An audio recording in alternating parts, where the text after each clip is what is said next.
नमस्कार दोस्तों, मैं एकता गुप्ता और आप देख रहे हैं क्राइम टाइम हंगामा टाइम पर। आज हम लाए हैं आपके लिए राजधानी लखनऊ की एक होश उड़ा देने वाली दास्तां, जहां हम बचपन में अपने दोस्तों के साथ सारे सीक्रेट शेयर करते थे।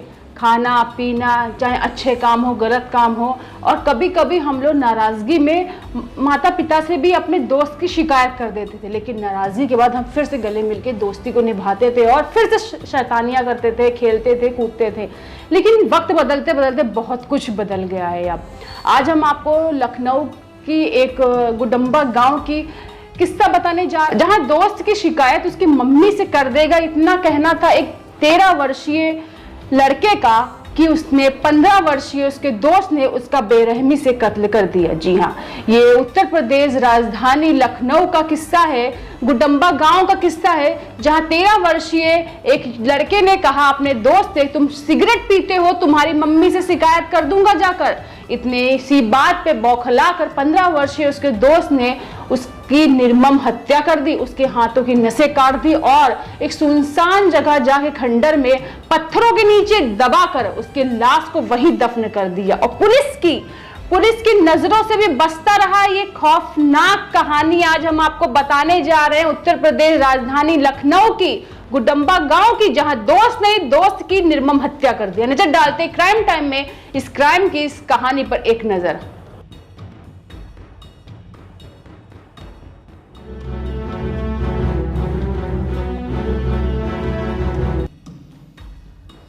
लखनऊ के गुडम्बा गांव में 7 मई से लापता 13 वर्षीय सौरभ को उसके पड़ोस में ही रहने वाले 15 साल के दोस्त ने बेरहमी से मार डाला।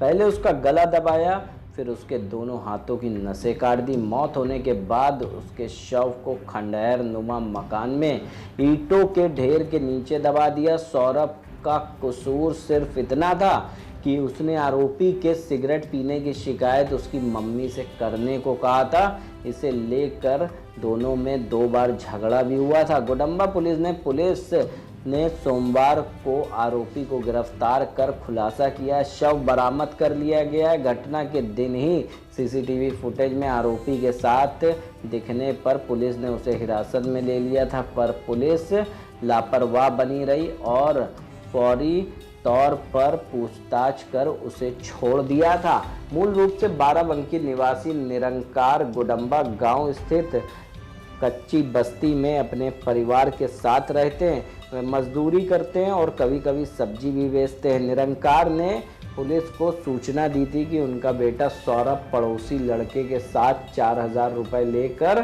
सामान लेने गया था। रोजाना 2 बजे दोपहर तक आ जाता था। उस दिन शाम तक नहीं लौटा। इंस्पेक्टर फरीद अहमद ने फुटेज देखा तो आरोपी की साथ सौरभ सुबह 8 बजे जाते दिखा। इस पर उसे हिरासत में ले लिया गया था।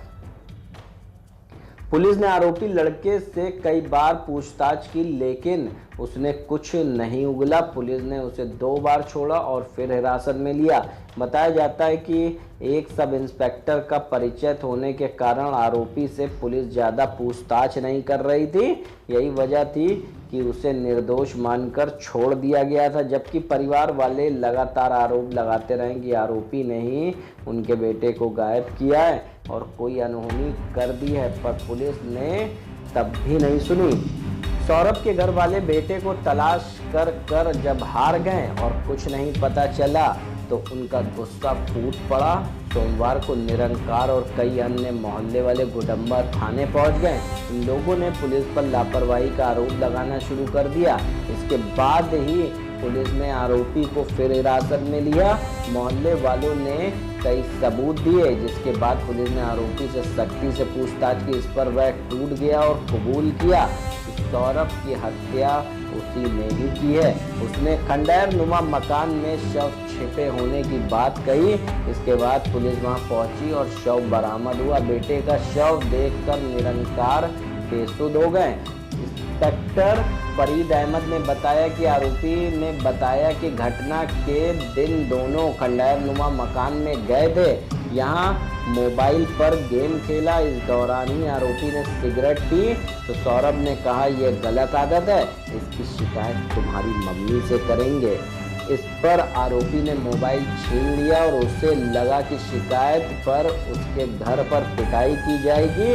इस गुस्से में ही दोनों के बीच झगड़ा हो गया। इस दौरान आरोपी ने सौरभ का गला दबा दिया जिससे वह बेसुध हो गया। इस पर उसने ब्लेड से सौरभ के दोनों हाथों की नसें काट दी, फिर शव को ईंट के ढेर के नीचे छिपा दिया।